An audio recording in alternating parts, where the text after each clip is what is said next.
What do you think about the court? The police will search the reason why I died. Right?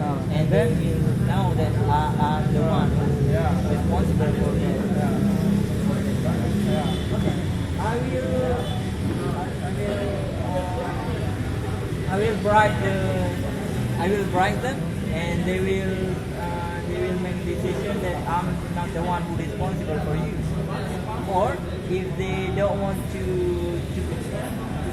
do what as I say, so I will try to hire other killer and kill the guy.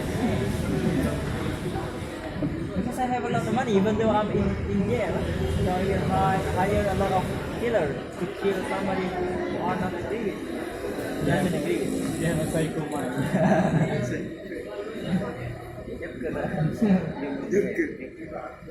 Yung salam.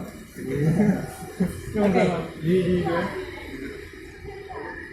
I get it.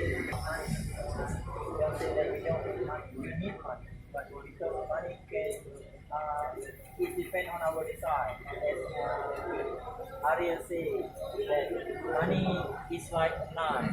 Sometimes it can be, we can use it for something good, or you can use it for a bad thing. If we hire a killer then to kill somebody, the money is, we use money for bad things. If our money to provide some food for poor children, means money, we use money for a good side, or we give education for somebody. So we need